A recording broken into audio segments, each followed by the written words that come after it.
मुनि सन आयुष, सारे मुनियों से आज्ञा मांगी।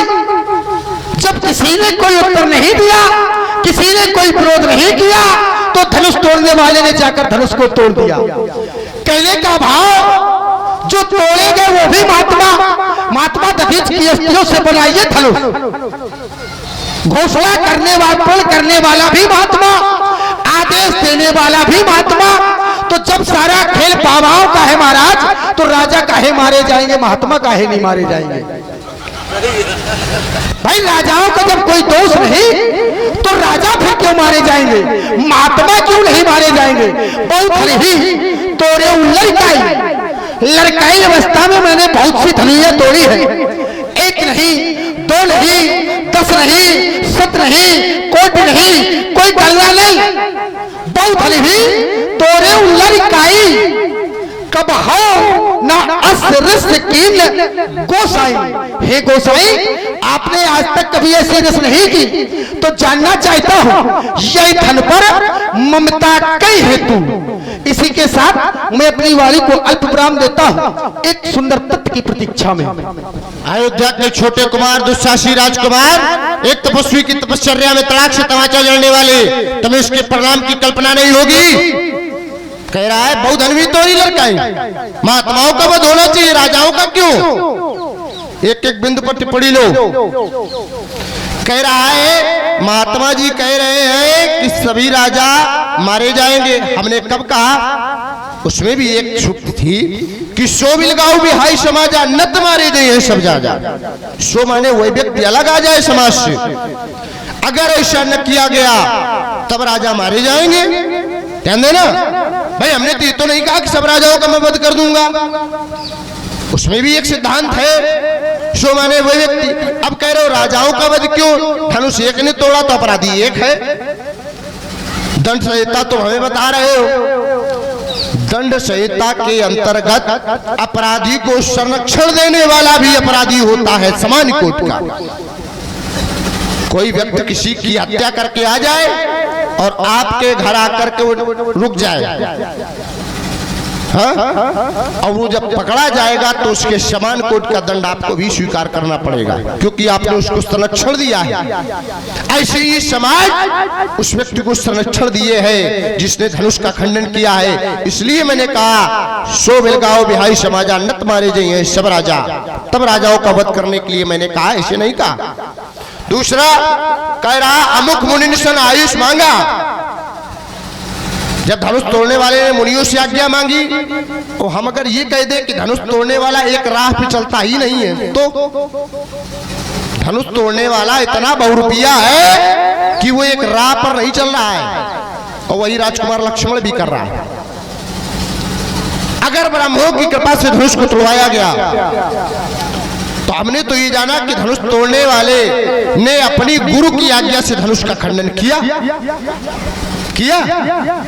जब गुरु ने आदेश दे दिया कि उठो अमुक भंजो भौचापा मेटो तात, जब गुरु ने आदेश दे दिया तो हमारे यहाँ एक सिद्धांत है कि मात पिता प्रभु गुरु के बानी और विनयी विचार करिए शुभ। जब गुरु ने आदेश दे दिया तो फिर उसको किंतु परंतु करने की कोई आवश्यकता नहीं। उसने क्यों अमुक मुनि से आयुष मांगा? उसको मुनियों से आज्ञा मांगने की आवश्यकता ही नहीं थी, ये तो उसने कार्य अनुचित किया।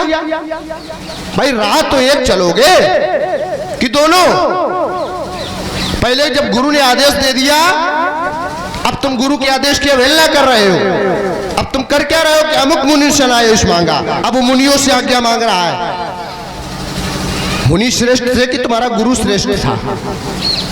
अगर तुम अपने गुरु को श्रेष्ठ मानते हो, हमारे सिद्धांत भी कहते हैं गुरु ब्रह्मा गुरु विष्णु गुरु देवो महेश्वरा, गुरु साक्षात ब्रह्म। गुरु तो साक्षात ब्रह्म है, विष्णु है, रुद्र है। अब जब गुरु ने आदेश दे दिया तो गुरु की आज्ञा का पालन करना चाहिए था, तुम्हें मुनियों से आज्ञा लेनी ही नहीं चाहिए थी। दूसरा कह रहा राजा जनक को महात्मा मान ले, तो यहां पहले महात्माओं का वध होना चाहिए। इसका अर्थ राजकुमार कहना चाहता कि पहले राजा जनक का वध करो, यही तो कहना चाहता है। राजाओं का क्यों, महात्माओं का वध क्यों नहीं? देखो, धनुष तोड़ने वाले ने जब धनुष को तोड़ा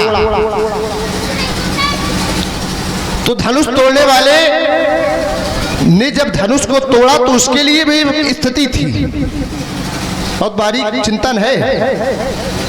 धनुष तोड़ने वाले ने धनुष को तोड़ा तो ऐसे नहीं तोड़ दिया। नर नारिन सब सुकत मनाए, चाप समीप अमुख जब आए।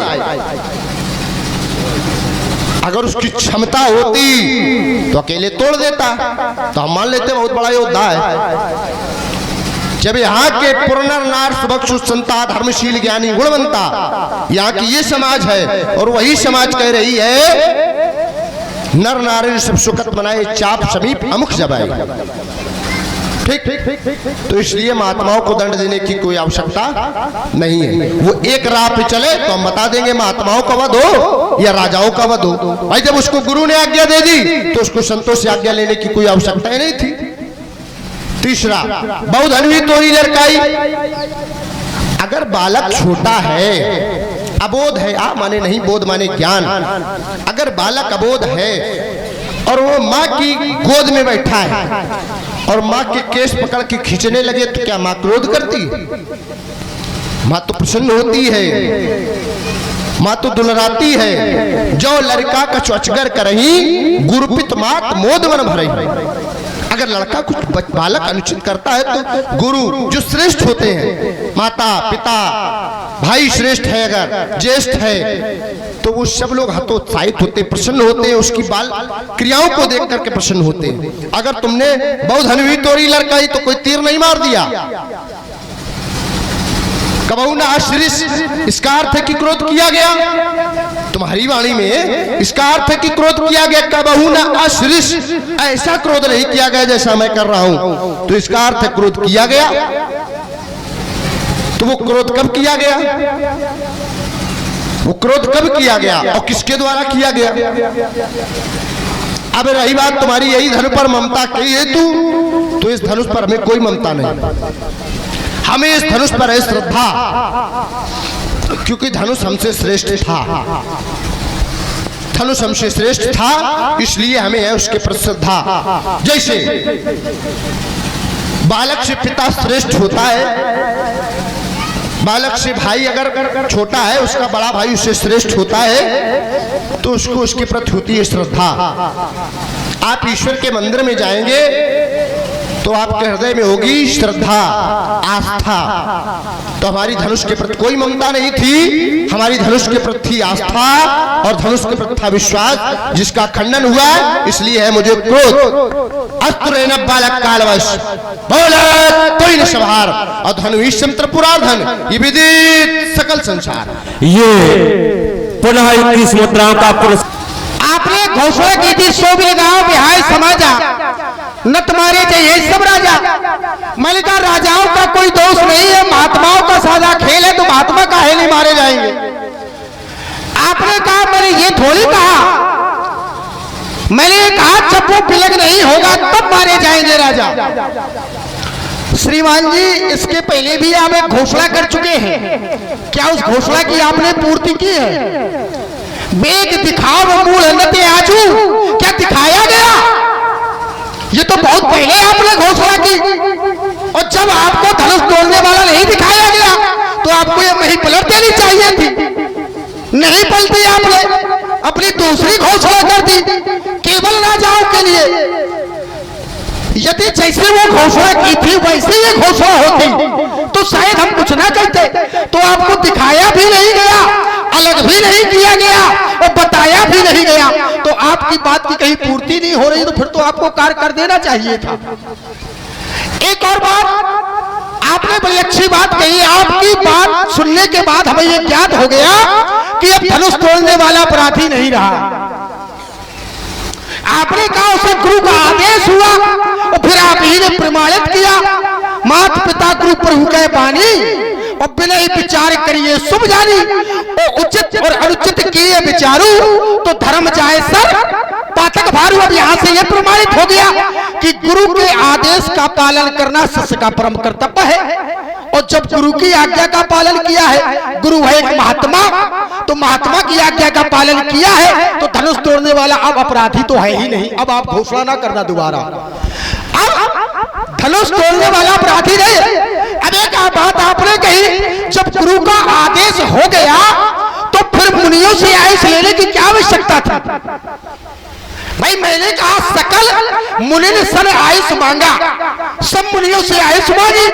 आपने कहा जब गुरु का आदेश हो गया तो उसे आज्ञा लेने की आवश्यकता नहीं थी। श्रीमान जी एक बात पर विशेष ध्यान दें, जिसके साथ हम आए हैं या यूं कहे धनुष तोड़ने वाला जिसके साथ है उसे गुरु कहकर नहीं दिया गया।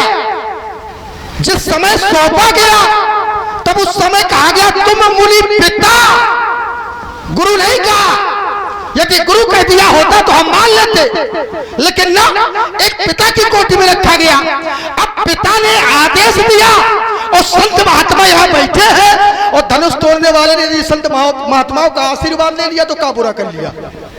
भाई शुभ कार्य करने से पहले जैसे किसी का विवाह हो और पिता आदेश दे और ब्राह्मण वहां बैठे हो, अब कहते दूल्हे ने ब्राह्मण के पैर काहे छुए, पिता ने कह दिया था चले जाओ। भाई इसलिए अपना परम कर्तव्य समझा, सब मुनियों का सम्मान करना एक कर्तव्य समझा, और जब कर्तव्य समझा तो उसने उसका निर्वाह किया।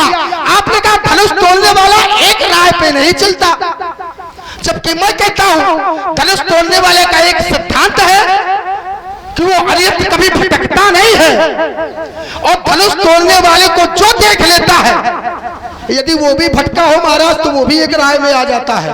वो तो ऐसा व्यक्ति है कि दूसरों को अपनी राय में ले आता है। धनुष तोड़ने वाला ऐसा नहीं है। एक और आपने कहा मैंने राजाओं की